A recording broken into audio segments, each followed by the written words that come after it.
ते म्हणण्याची पद्धत आहे ना, पूर्वीपासून पद्धत आहे. ते फार काय झालं तर बाईनं नवऱ्याला मालक म्हणावं, पप्याचा बाप म्हणू नये.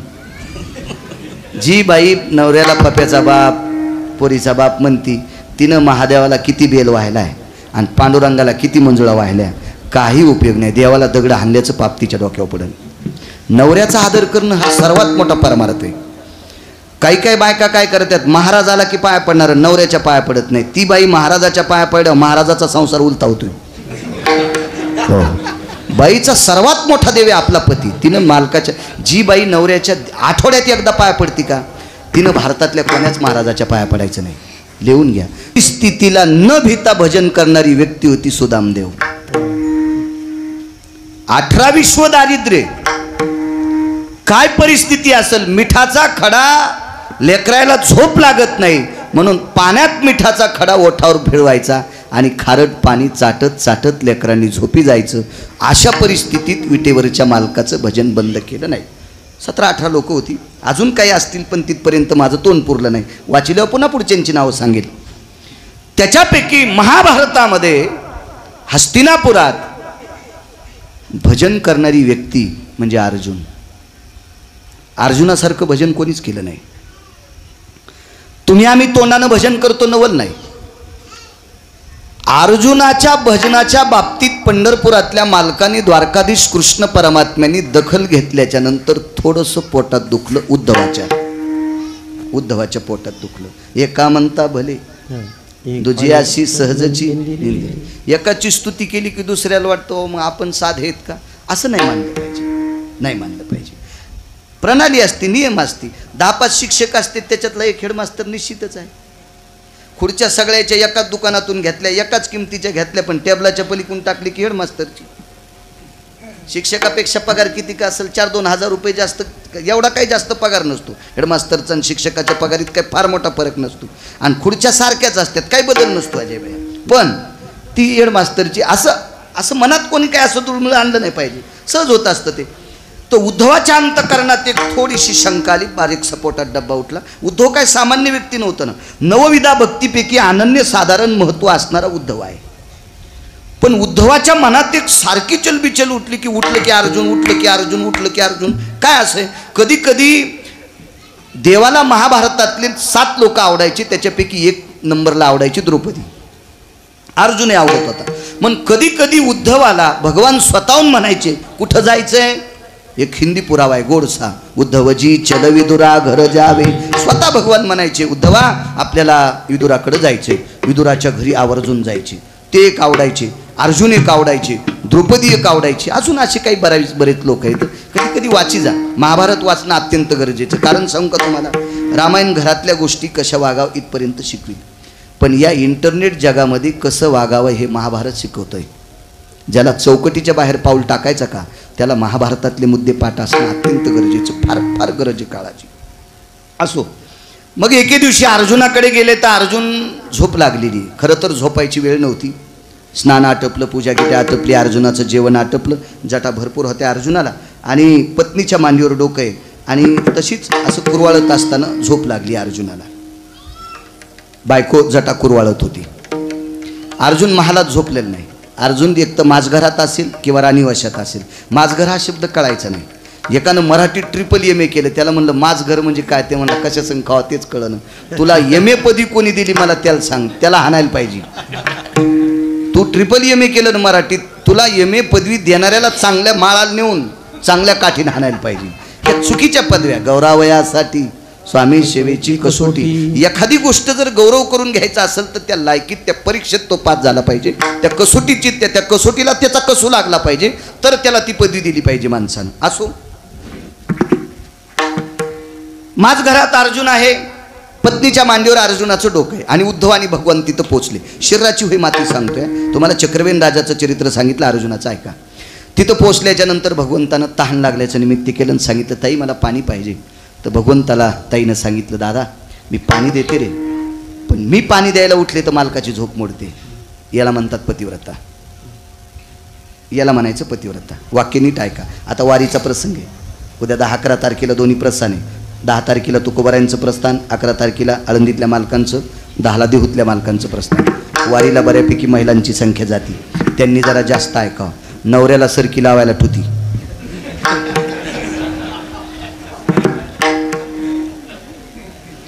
आणि तिथून संख्येच्या फोनहून खाल्ला कडी सरकी निघली का, नसली निघली तर जरा नीट लावा. तिथून सांगते, तिथून तिथून. मला वाटतं देवाला पण कळत नसेल हिला कोण्या खड्ड्यात टाकावं. मी तुम्हाला उद्देशून बोलतोय असं नाही, मी उद्देश सांगायलो अर्जुनाच्या पत्नीचा. तुमचं माझं काही घराला घर नाही, बांधाला बांध नाही, काही दुश्मनी नाही, काही संबंध बी नाही, काही त्याच्याशिवाय. पण मी तुम्हाला पुराण सांगतोय. कोण आलं घरी माहिती आहे का? पंढरपुरातला मालक. अजय भाई, पंढरपुरातला मालक कोणाला म्हणायचं? ह्या वडाचं आणि लिंबाचं पान सुद्धा ज्याच्या कृपेशिवाय हालत नाही त्याला जगाचा बाप म्हणतात. वृक्षाचे पान हाले ज्याची सत्ता, राहिली अंता मग कोठे. याच्या पलीकडे सांगू का? इतका चुटचुट चुटचुट चुटचुट गिरगावचा बाळ्या बोलायला आहे, पण हा बाळ्या सुद्धा कोण्या दिवशी मळ्यात नेऊन फुकायचा ज्याच्या हातात आहे त्याला जगाचा बाप म्हणतात. आमच्यावर घेतल्यावर तुमची खसखस पिकली, तुम्हाला सुद्धा एके दिवशी फुकणारच आहे. विठाला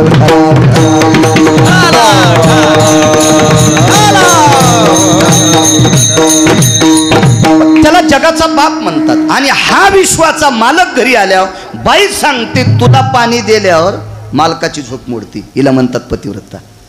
तू थोडा वेळ थांब, माझ्या मालकाची झोप आटपल्याच्या नंतर तुला पाणी देते. याला तहान लागतच नव्हती, कोणाला लावायची याच्या हातात आहे.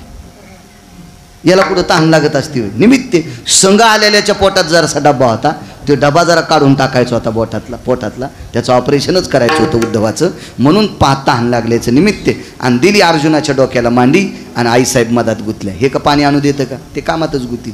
तहान लागली खरी उद्धवाला, त्याचं तोंड कोरडं पडलं. मला शरीराची माती होऊन सांगायची, मला काय भागवत सांगायचं नाही, पुराण सांगायचं नाही. भागवत महाराजांनी, डाके महाराजांनी तुम्हाला 5-7 दिवस सांगितले, मला फक्त पुरावा द्यायचा याच्यातला. आणि मग उद्धवाला तहान लागल्याच्यानं सांगितलं, भगवान तहान लागली. भगवंतानं सांगितलं उद्धवा हळूच बोल, याची झोप जर मोडली तर बाईला राग येईल, आणि पतिव्रतेला राग आल्यावर ती काय कोणाची गय करीत नाही, तिची देवावरी सत्ता. मग काय झोप? उद्धवाला सांगितलं तुला पाणी पाहिजे ना, आण. ते म्हणलं मी दुसऱ्याच्या घरात कशाला घुसू? मग तुला जर घुसायचं नाही तर पाणी मी आणतो, पण तुला अर्जुनाच्या डोक्याला मांडी द्यावं लागेल. अख्खा आयुष्य घरावर तुळशीपत्र ठोले म्हणे, मी भजन करतो तुमचं, बसूया अर्जुनाच्या झिपऱ्या हिचकीत. बसू का म्हणे अर्जुनाच्या झिपऱ्या हिचकीत? भगवंतानं सांगितलं उद्धवा तुला पाणी प्यायचं ना, मग आपण ज्यांच्या घरी आलोत ना त्या बाईचा नियम आहे, झोप मोडू नये, तुला डोकं द्यावंच लागेल, मांडी द्यावंच लागेल. नाईला जाणं, इतकी तहान लावली. याच्याच हातात आहे, त्याच्याच हातात आहे. काही करतंय तेच. त्याच्यासारखा गुंड आणि लक्ष्मीसारखी चंचल जगातच कोण नाही. लक्ष्मीसारखी चंचल कोणीच नाही. मी एका नोटाचा नंबर डायरीवर लिहून ठेवला. नोटाव नाही, काही नोटाव नाव टाकते. बापात जागिरी आहे का तुझ्या? हा, देशाची संपत्ती, तू नाव कशाला टाकायला? अरे बायकोनं पाहिल्यावर तिला मळमळ व्हाले तुझ्याकडे, ती कदरली तुला, आणि तरी तू नाव नोटाव टाकायला. किती नालायकपणाचं टोकेन ते. हो, मला शासनानं सांगितलं चिडबिचल केलेल्या नोटा घ्यायच्यात नाही. आता जरा शिस्तीत आले, नाही तर कुठं लिहू लागले, आकडेच टाक, काहीच टाक, फलानं टाक, बिस्तानं टाक. मी नोटाचा नंबर डायरीवर लिहून ठेवला. तर आमचं कार्ट मला म्हणलं बाबा हे नंबर कशाला लिहिला? काय नाही, मी मरेपर्यंत ही नंबर नोट मला पाहायला भेटती का? ते म्हणला का नाही भेटणार? मी म्हणलं मरेपर्यंत तर भेटणार नाही, पण मी मेल्यावर ज्या दिवशी पिंडदान करशील त्या दिवशी पिंडावर टाकायला पण भेटणार नाही. मला सांगायचं एक, तुमच्यावर घेतल्यावर तुम्हाला राग येईन, याच्याकरता माझ्यावर घेतलं असं समजून घ्या. पण सांगायला कोणाचं हे पण समजून घ्या. हे पण लक्षात ठेवलं पाहिजे की लक्ष्मी इतकी चंचल आहे. आपण ज्या नोटेचा नंबर लक्षात ठेवलाय ती नोट आपल्याला मरेपर्यंत पिंडापर्यंत पाहायला भेटत नाही, इतकी लक्ष्मी चंचल. आणि देव किती गुंड आहे. रावणासारख्या गुंडाला दुपारी 2:18 त्यानं आपटू हाणलंय. तो किती नंबरचा गुंडा असेल याचा विचार करा. मग एक जण म्हणला मी लयच गुंड आहे. अरे तू वायरन टाटरीच वरणारा गुंड आहेस. ज्यानं रावणासारख्या गुंडाला मारलंय ते तू ह्यासारख्या गुंडाला तर कवा बी घरात गुसुगुसू आणील ना. आपण त्याच्या पुढे काहीच गुंड नाहीत. देव चतुर त्याच्यासारखा चतुर कोण नाही. त्याचं सगळ्या गोष्टीनं परिपूर्ण आहे. तहान लावली उद्धवाला, आणि मग उद्धवानं मांडी दिली. भगवान आतमध्ये गेले, त्यानं काही पाणी आणलं नाही. तो देवच आहे, त्याचा नाही विचार करायचा. महाल एकदम राणीवसा होता तो, माझघर होतं, अत्यंत शांत. आणि त्या शांत वातावरणामध्ये भगवान कृष्ण परमात्म्याच्या नामाचा ध्वनी ऐकू आला. ती काही ध्वनी किट नव्हती, स्पीकर नाही, साऊंड नाही, टेप रेकॉर्ड नाही, रेडिओ नाही, काही नाही. नामनेन द्वयपायनो यत कृष्ण मुच्यतेनम फलाग्रो भय जायते द्वैपायना यत मुच्यतेन कृष्णा दुरागेन भय जायते. असे नाना प्रकारचे परमानंद आले. असं सुंदरसं नाव. मग उद्धव चकित झाला की भजन कोण करते? झोपलेलंच आहे. मी तर करत नाही, दुसरं कोणी म्हणत नाही.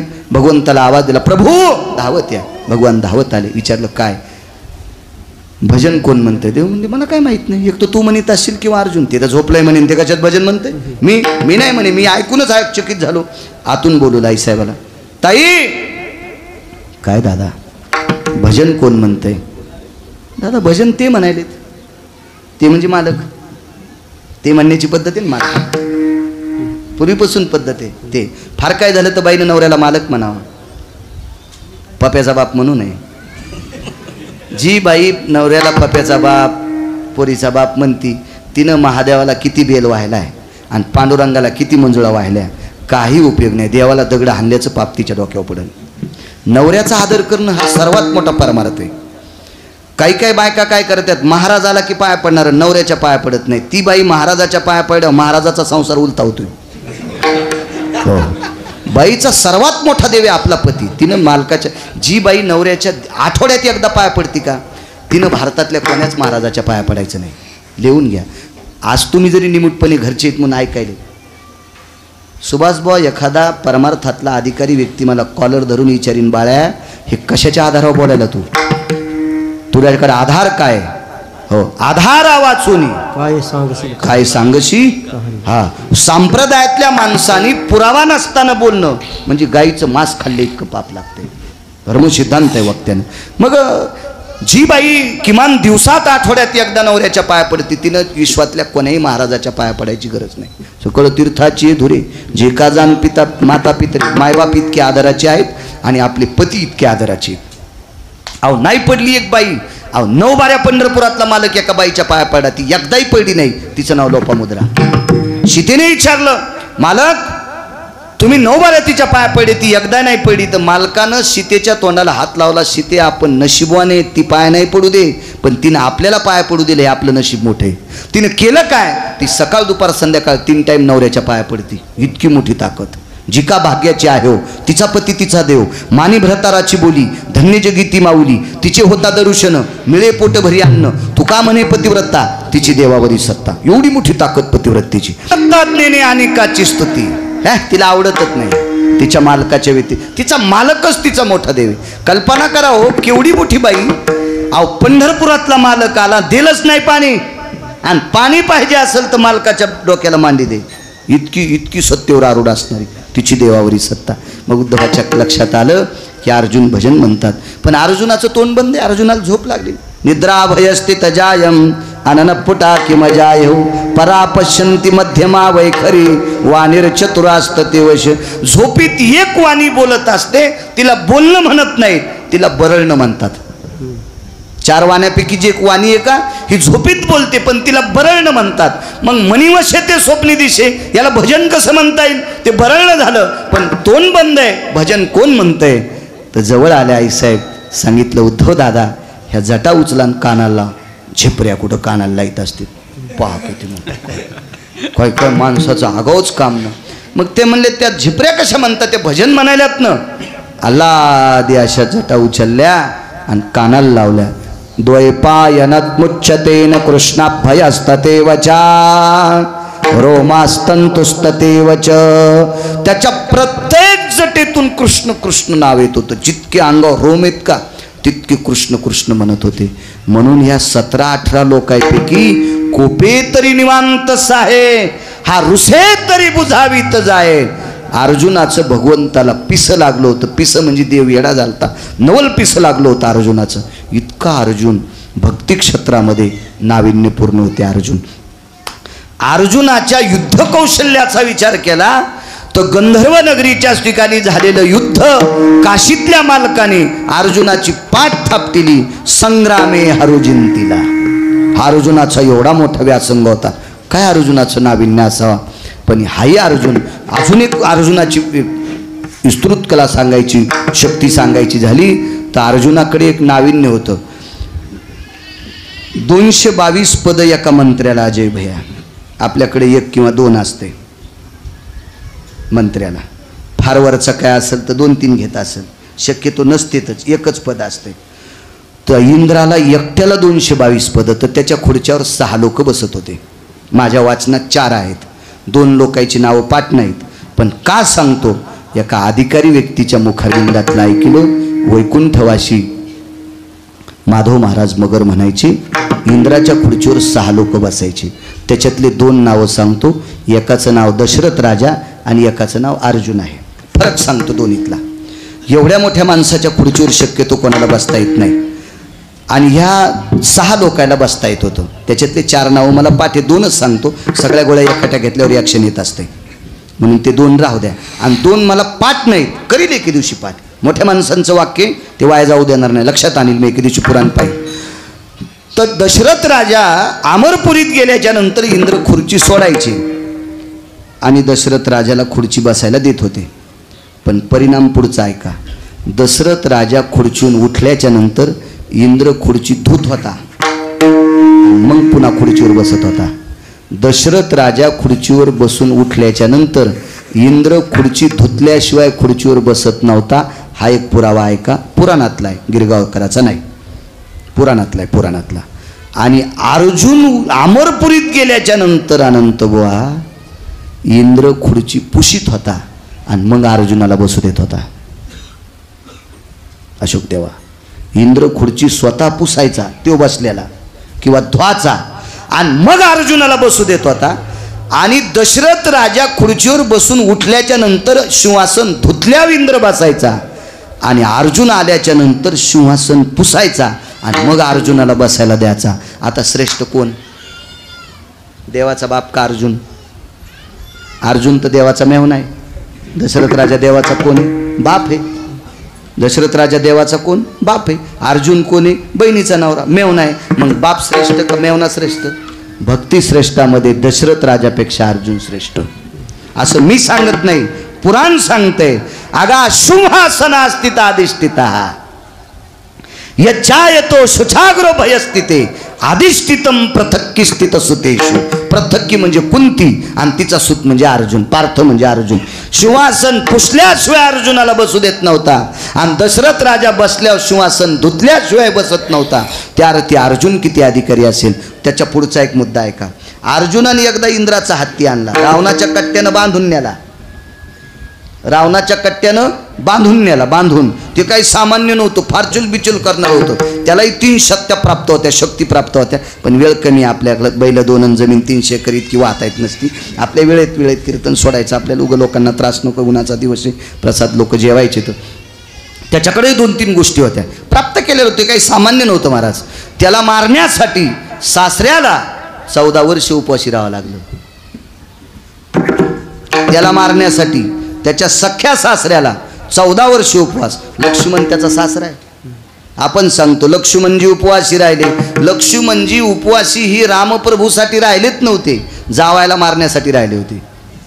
कारण त्यांच्या मुलीचं लग्न, लक्ष्मण शेष आहेत, शेषाच्या मुलीचं लग्न बापाच्या विरोधात झालं. म्हणून सांगितलं लग्न माझ्या विरोधात झाले, मला मान्य नाही. इंद्रजितानं सांगितलं मान्य जरी नसेल, पाणी ग्रहण झाले आता, तरी मी तुला मारणार, मुलीच्या कपाळावरचं कुंकू पुसणार, विधवा झाली तरी हरकत नाही, पण तुला मारणारच. मला मारण्यासाठी लग्न करून संन्यास घ्यावा लागतो. घेणार. बायको घरी, लक्ष्मण वनवासात. मला मारण्यासाठी उपवास, मनसेल तितक्या दिवसाचा धरतो, पण तुला मारीनच. मग रावणाचं कट्ट फुकण्यासाठी लक्ष्मणाचा उपवास आहे, रावणाचं कट्ट फुकण्यासाठी लक्ष्मणाचा संन्यास आहे. हो, पण रामप्रभूसाठी संन्यास घेतला भरताने. हो, आणि लक्ष्मणानं संन्यास घेतला जावाई मारण्यासाठी. वाक्य नीट वाची जा, नीट ऐकत जा, नीट ऐकत जा. विठाला विठाला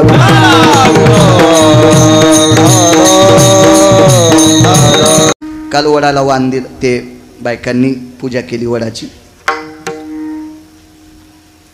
बायकांकडं काय असतं माहिती आहे का, संक्रांतीच्या दिवशी, महालक्ष्मीला, वटपौर्णिमेला ह्या हळदी कुंकू देत असतात एकमेकीला. पण हुशार बायका झाल्या, जिच्या गळ्यात जास्त दागिने आहेत तिला आधी हळदी कुंकू देतात. हे नालायकपणाचा कळत झाला. हे मूर्खपणाचं टोक झालं. जिच्या गळ्यात दागिने बघण्यापेक्षा आपल्या नवऱ्याला जी वेळेला जेवायला देते का तिला आधी हळदी कुंकू द्यावं. मग तिच्या कपाळाला हळद कुंकू लावल्याच्या नंतर आपल्या मालकाला आयुष्य वाढत असते. अरे ती सवाशन म्हणू नये अति लावण्य, एक रिकामी जागा शब्द वापरला तिथं. किती लावण्य असेल, किती सोनं असेल, तिला सवाशीन म्हणलं नाही पाहिजे. अद्याप नाही. कोण सवाशीन? अहो गळ्यात मंगळसूत्र लोखंडाचा असू द्या, शक्यतो नसते. तितका काळ बेकार आला नाही भारत देशात, आपल्या महाराष्ट्राच्या मातीत. पण तरी पण अगा लोहया यादी सूत्रे शुभयो निष्ठाम ललाटम प्रपटलेयम यतम भ्रतारेव च पुनितायाम शास्त्रोक्त जायते स्थितः. लोखंडाचं जरी मंगळसूत्र असेल आणि काशीतल्या मालका इतकं पंढरपुरातल्या देवा इतकं जर नवऱ्याला मानित असेल तर तिला पतिव्रता म्हणायचं. विठाला विठाला.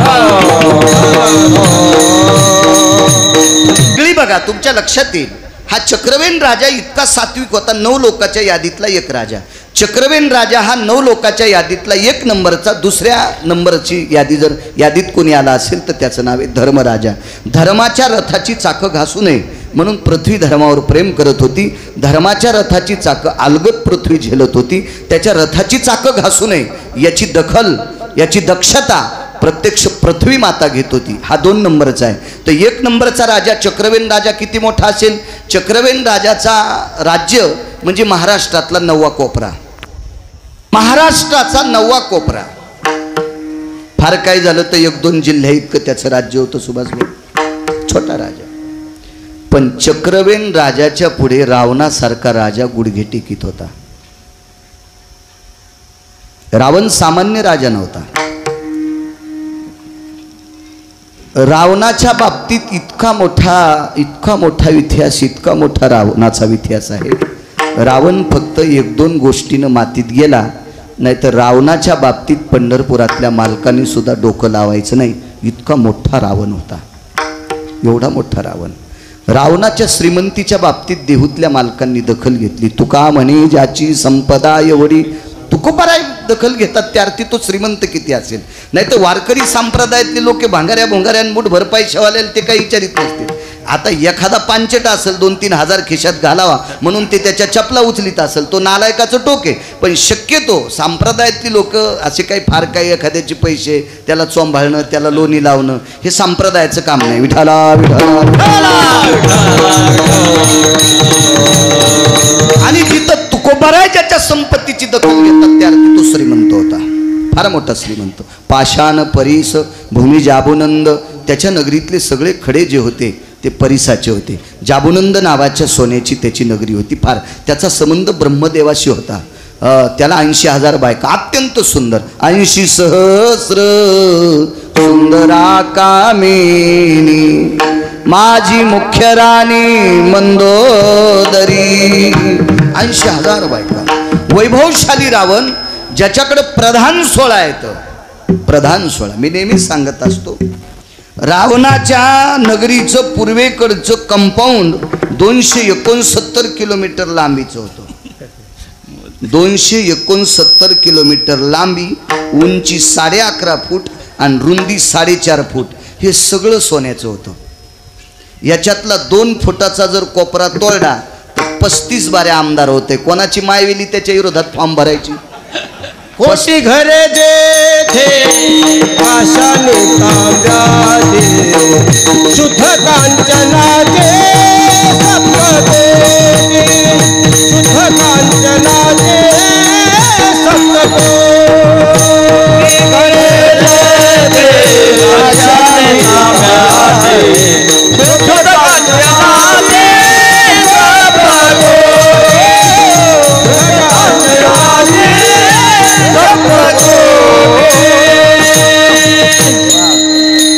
कोटी घरं जाबुनंद नावाच्या सोन्याची होती. शुद्ध कांचन, भेसळयुक्त नाही, शुद्ध. अमावस्याच्या दिवशी ज्या सोन्याचा गव्हाळ रंगाचा प्रकाश पडतो अशा सोन्याची 7 कोटी घरं. एका घराच्या चौकटीला अजयजी 22.5 क्विंटल सोनं. एक चौकट इकल्यावर किती बारे आमदार होता येईल. भेताड तर जाऊ द्या चुलीत. बरं त्याला इतकं चोंबाळायला तो मग मा आई आहे का मा जावाई आहे का मा पाहुणा आहे. उलट वारकरी संप्रदायानं बेदखल केलेला माणूस आहे ना, कारण त्यानं चूक केली. एवढा श्रीमंत पण चक्रवेन राजाच्या पुढं गुडघे टेकून नमस्कार करीत होता.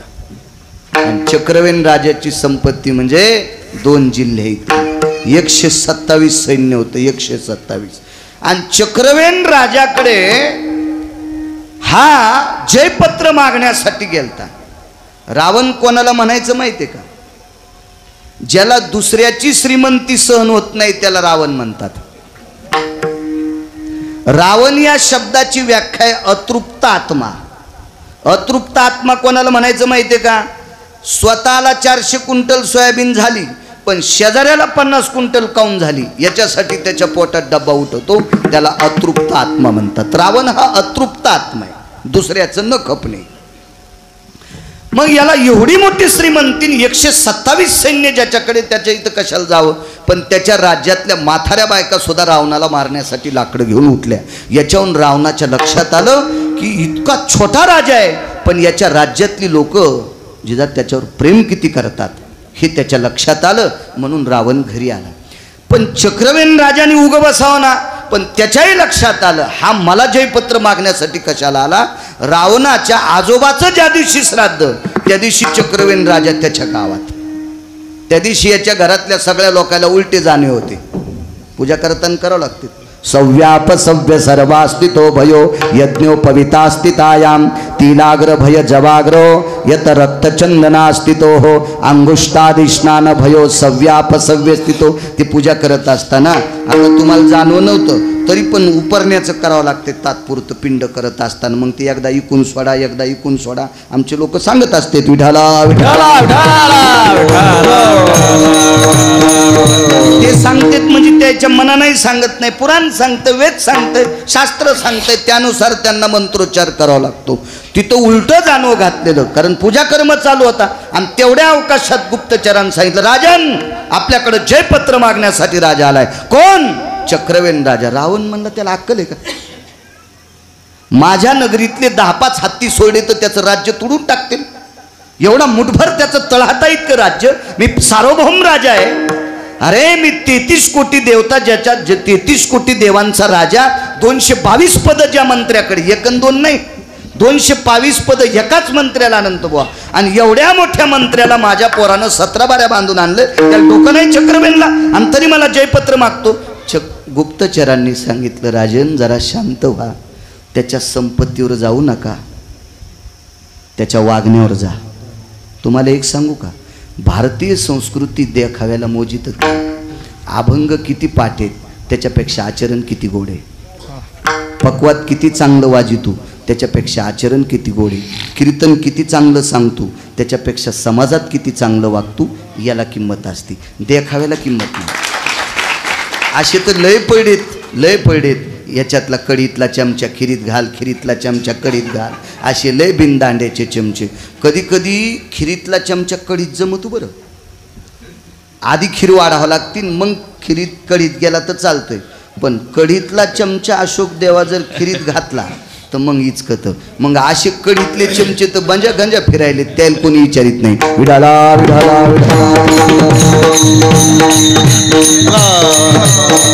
संप्रदाय देखाव्याला किंमत देत नाही, वागण्याला किंमत. बैल जसा बोलतोय तसा वागतो का त्याला किंमत आहे. बोले तैसा चाले याची वंदावी पाऊली. एक अजून वाचनात आलं सांगे परी वागे त्याशी थोर मानावे आणि सांगे परी न वागे त्याशी चोर मानावे. सांगतोय जसं वागतोय त्याला थोर मानायचं आणि सांगतोय तसं वागत नाही त्याला चोट्ट म्हणायचं. विठाला गुप्तचर हुशार आहेत, हुशार गुप्तचर होता. सांगितलं राजन तुम्ही वैभवशाली आहात, श्रीमंत आहात, तुमच्या प्रधानानं जांभळी दिल्यावर यमाचं धोतर सुटतंय, इतकी तुमची पावर आहे, इतकी मोठी आहात. पण चक्रवेन राजाकडे संपत्ती कमी असू द्या, आचरण गोड आहे, आचरण गोड आहे. काल वडाला वाण दिलं, ते बायकांनी पूजा केली वडाची. बायकांकडे काय असतं माहिती आहे का? संक्रांतीच्या दिवशी, महालक्ष्मीला, वटपौर्णिमेला हे हळदी कुंकू देत असतात एकमेकीला.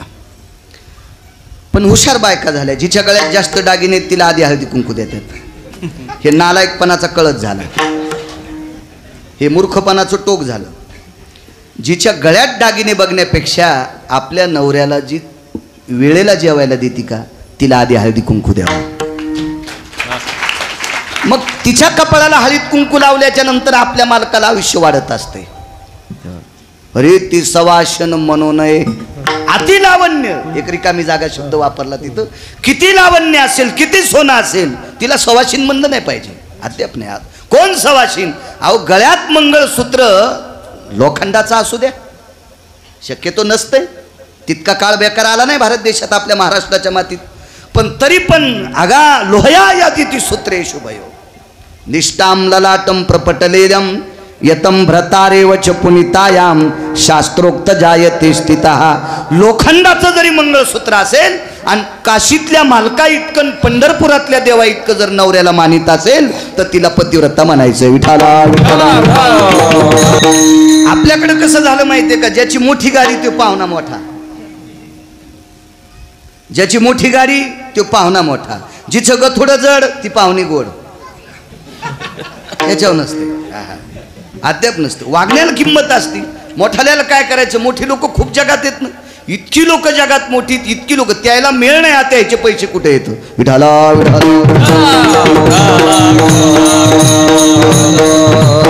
आचरणाला किंमत आहे, आचरणाला. सेवकानं सांगितलं पैसे त्यांच्याकडे कमी असू द्या. एखाद्या पाहुणा आपल्याकडे गरीब असला म्हणजे त्याला आपण पाहुणा म्हणायचं नाही का?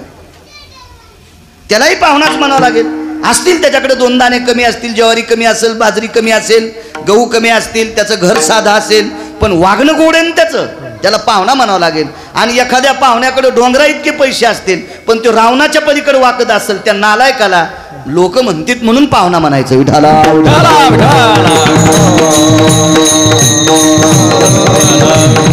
तसं रावणाचा गुप्तचर सांगत होता, तुमच्याकडे पैसे शिल्लक, तुम्हाला आम्ही मानू, पण चक्रवेन राजाला मानू नका, मानायचं नाही, असं नका डोक्यात आणू. तो राजा राजा आहे. रावण म्हणला मूर्ख आहेस की काय रे? भाकरी माझ्या खातो आणि त्याचं वर्णन करतो. मी गात नाही त्याचं वर्णन, त्याचं वर्णन पृथ्वी करते, त्याचं वर्णन धरादेवी करते. तुम्ही चला मालक, तुम्ही आत्ताची आत्ता श्राद्धाचा विधी आटपा, अन्यथा भूदेवांना थोडंसं थांबायला लावा, त्याला जयपत्र देऊन टाका. रावण म्हणला श्राद्ध थांबवता येतं का?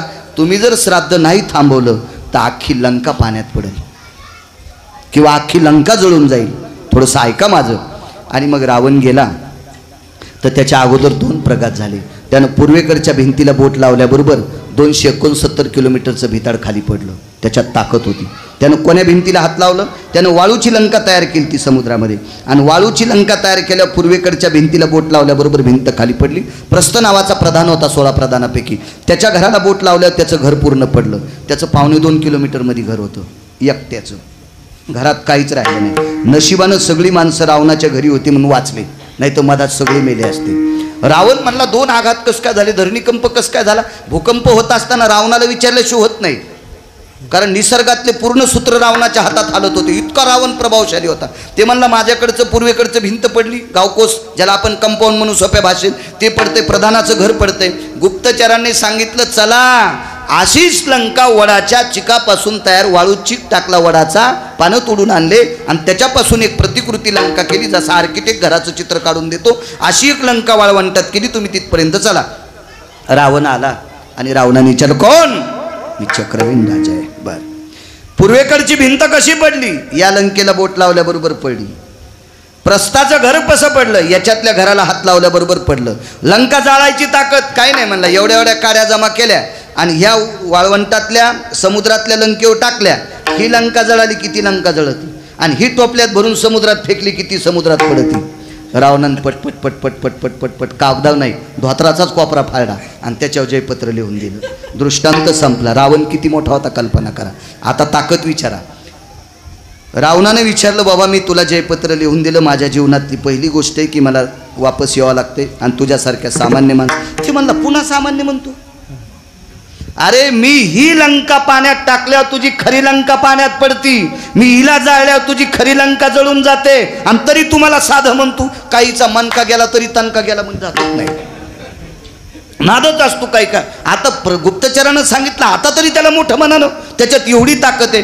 रावण म्हणला ठीक आहे बाबा, मोठंच म्हणतो, पण माझ्या पूर्वेकडच्या भिंतीला, इथं तयार केलेल्या भिंतीला हात लावल्यावर ती खरी भिंत पडते, इथं तयार केलेल्या घराला हात लावल्यावर प्रस्थाचं घर पडते, ही लंका टाकल्यावर पाण्यात टाकणार जाणार आहे असं तुम्ही म्हणता. मग हे तुम्हाला प्राप्त कसं झालं? ही पृथ्वीची कृपा आहे. मग पृथ्वीनं तुमच्यावर कृपा कशी केली? मी चक्रवेन नावाचा राजा आहे. माझं राज्य सांभाळीत असताना जनतेचा प्राप्त झालेला कर मी जनतेसाठी खर्च करतो. जनतेसाठी जमा झालेला कर मी जनतेसाठी खर्च करतो. मग तुझं चालतंय कसं? माझ्या बाप दाद्यांनी मला तयार करून ठेवलेला, प्राप्त करून ठेवलेला भूखंड, त्या भूखंडात प्राप्त झालेली गहू ज्वारी, माझा उदरनिर्वाह चालतो. पण जनतेसाठी जमा झालेला कर मी जनतेसाठीच खर्च करतो. म्हणून जिजा पृथ्वीची कृपा माझ्यावर झाली, मी जी जी गोष्ट केली ती माझ्या हातानं घडती. रावणानं दोन्ही हात कानाला लावले आणि डोकं टेकून चक्रवेनाचं दर्शन घेतलं. त्यार्थी चक्रवेन किती मोठा राजा असेल रामायणात नाही, वेगळ्या पुराणात पहा, अजून 3 राजाचे चरित्र सापडतील. गोड राजसत्तेतल्या लोकांनी कसं वागावं हे चक्रवेन राजाकडनं शिकावं. मग एवढा मोठा चक्रवेन राजा, पण त्याच्या सुद्धा शरीराची एके दिवशी मातीच झाली. म्हणून मालक पहिल्या कडव्यात म्हणतात,